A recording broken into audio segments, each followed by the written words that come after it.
नमस्कार। पिछली वीडियो में हमने डे 7 यानी कि 7वें दिन तक का पोषण पखवाड़ा में लॉगिन किया था। पोषण पखवाड़ा जो कि 20 मार्च से चल रहा है और 3 अप्रैल तक चलने वाला है। तो उसके लिए हम जो डाटा एंट्री करते हैं वो पर डे कर रहे हैं हम लोग। जिस दिन छुट्टी रह रहा है उस दिन हम लोग बाकी दिनों में कर रहे हैं। तो आज की इस वीडियो में देखेंगे कि हम जो डे 8 है तो डे 8 में क्या करने वाले हैं कि डे 8 के दिन कौन सा पोषण ट्रैकर में कौन से थीम के साथ डाटा एंट्री लॉगिन होने वाला है। तो देखिए 28 मार्च को यानी कि डे 7 को हम लोगों ने किशोरी समूह की बैठक, गृह भ्रमण, हैंड वॉशिंग और विधिक निगरानी जैसे कार्य किए थे और उनका जो डाटा था वह भरा था हमने किसमें, डाटा एंट्री लॉगिन वाले में। अब देखिए यहाँ पे है 31 मार्च, इसके बीच में गैप है कितने दिनों का, 29 और 30 यानी कि 2 दिनों तक का गैप है। अब 2 दिन तक हम लोग आंगनबाड़ी केंद्र पे कोई भी गतिविधियाँ नहीं करेंगे, लेकिन हम क्या डाटा एंट्री लॉगिन में कर सकते हैं गतिविधियाँ या नहीं। तो इसका जवाब है कि आप गतिविधियाँ कर सकती हैं, क्योंकि वहाँ जो है सिर्फ अपलोड करना होता है, सिर्फ डाटा भर देना होता है। तो आप मान लीजिए बीच में गैप है, तो जिन बहनों का छूटा हुआ है, मान लीजिए 28 मार्च से पहले वाला कोई अगर छूट गया है, मान लीजिए आपका 27 मार्च का नहीं हुआ है या 25 मार्च का नहीं हुआ है, तो आप बैक डेट में कैसे भरेंगी आज की इस वीडियो में हम लोग देख रहे होंगे। अभी हम आ गए हैं पोषण पखवाड़ा के ऑफिशियल वेबसाइट पे।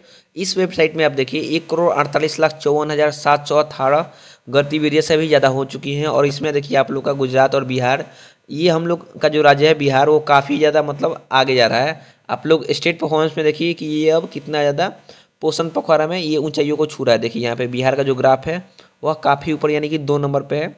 1 नंबर पे यहाँ पे देखिए केरला का दिखा रहा है, जो ये केरला का ग्राफ है वह टोटल एक्टिविटी में दिखा रहा है। तो देखिए यहाँ तक तो आप आ जाइएगा। उसके बाद डाटा एंट्री करने के लिए हम लोग ये वाला जो ऑप्शन होता है उस पर क्लिक करते हैं। फिर हम लोग को चले जाना है यहाँ पे डाटा एंट्री वाले सेक्शन में। जैसे ही हम डाटा एंट्री वाले सेक्शन में आता है तो आप लोगों को यूजर नेम और जो भी पासवर्ड है जो कि आप लोगों को मिला हुआ है, जैसे MONCD, तो ये आप लोग को सही डाल लेनी है। क्योंकि आप लोग क्या करते हैं, मो वाला में MOC कोई डाल देता है या कोई कैपिटल लेटर या स्मॉल लेटर में गलती कर देता है, मतलब बड़े अक्षर और छोटे अक्षर। तो सारा चीज़ डाल के आप लोगों को लॉगिन कर लेनी है। सबसे पहले ये समझिए कि हम लोग का जो पोषण पखवाड़ा था तो उसमें डे 8 है, उस दिन 2 दिनों की छुट्टी मिली है, यानी कि 29 को और 30 को छुट्टी मिली हुई है। लेकिन हम लोग जो क्या करना है, इसमें हम लोग बैक डेट में एंट्री कर सकते हैं। तो बैक डेट में एंट्री करने के लिए हम लोग क्या करेंगे, सबसे पहले आप देखिए ग्रुप में तो हमें कुछ भरना नहीं होता है, ये अपने आप पहले से भरा हुआ है। उसके बाद आता है थीम। तो देखिए हम लोग कोई से भी थीम चुन लेते हैं, लेकिन हम लोग सबसे ज़्यादा फोकस किस पे कर रहे हैं कि मिलेट वाले पे। तो हम लोग मिलेट वाला भर सकते हैं, और नहीं तो जो सबसे नीचे वाला है ओवरऑल न्यूट्रिशन, आप इसमें से कोई भी एक थीम चुन लीजिएगा। उसके नीचे आते हैं तो आप लोग देखिए यहाँ पे ऑर्गेनाइजर, इसको भी MONCD जो है वह ऑर्गेनाइज कर रहा है, तो ये वैसे ही का वैसे रहेगा। उसके बाद है कि लेवल मतलब किस लेवल पे हम लोग कर रही हैं, तो हम लोग जो है वो आंगनबाड़ी बहने हैं तो AWC वाले पे क्लिक कर लेती हैं। AWC वाले पे क्लिक कर लेने के बाद देखिए उसके नीचे एक ऑप्शन आता है AWC।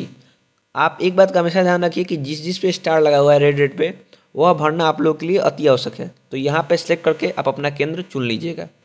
अब जब केंद्र चुन लेती हैं तो आता है एक्टिविटी का बारी। तो देखिए अगर जिन बहनों का पिछले दिनों में छूट गया है तो यहाँ से क्या कीजिएगा, सैनिटाइजेशन एक्टिविटी या सैनिटाइजेशन एक्टिविटी ऑन पौष्टिक आहार या सैनिटाइजेशन एक्टिविटी ऑन डायरिया, ये सारी जो गतिविधियाँ हैं इसमें से एक एक चुन सकती हैं। जैसे मान लीजिए अभी मैंने इसको चुन लिया। फिर क्या करेंगे हम लोग, जो फ्रॉम डेट है फ्रॉम डेट में आ जाएंगे, और देखिए जो बैक डेट है मान लीजिए 28 को हो रहा था तो 28 पे क्लिक कर देंगे, और टू डेट 28 तो इस पर कर देंगे। हम लोग ये जो 28 वाला डेट है इसको हम लोग 26 तक यानी कि 4 दिन पीछे ले जा सकते हैं। आप लोग ये बात जान लीजिए कि हम लोग जो 4 दिन का बाकी रहेगा तो हम लोग 4 दिन तक कर सकते हैं। तो जैसे मैंने यहाँ पे 26 सेलेक्ट किया है तो आप लोग 26 दिन यानी कि 4 दिन पहले तक का डाटा भर दी। और उसके बाद टू डेट में हम 26 का ही भरना चाहती हैं तो यहाँ पे देखिए हम 26 का ही भर देंगे। यहाँ पे हम 26 पे क्लिक करके उसको सेट कर लेना है। अब देखिए यहाँ पे जो कैटेगरी है एडल्ट वाला, उसके बाद है यहाँ पे फीमेल वाला। तो यहाँ पे अपने मन से जितने लोग आपके केंद्र पे उस दिन आए होंगे उतने लोगों का यहाँ पे संख्या डाल देना है।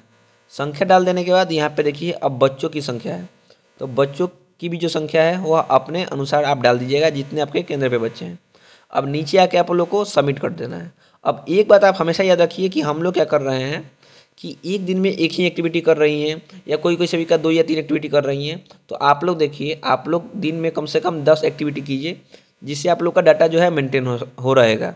अब देखिए कुछ लोग कह रहे हैं कि क्या 10 करना जरूरी है, तो देखिए ऐसा कोई विभाग के ऊपर से आदेश नहीं आया है कि आप लोग को जरूरी है या पोषण पखवाड़ा में एंट्री करना भी जरूरी है, लेकिन सेविकाओं को ये काम दिया हुआ है। तो आप लोग कम से कम 10 एक्टिविटी कीजिए और अगर आप लोगों को कोई प्रकार की दिक्कत आती है तो आप हमसे बताइए कि क्या एक्टिविटी पार्टिसिपेशन फॉर्म में हम लोगों को ये दिक्कत है, तो हम लोग उस पर ज़रूर वीडियो बनाएंगे। तो ये थी डे 8 की पूरी जानकारी कि डे 8 में आप लोगों को उस दिन तो कोई काम नहीं करना है, लेकिन आप लोग बैक डेट में एंट्री कर सकते हैं।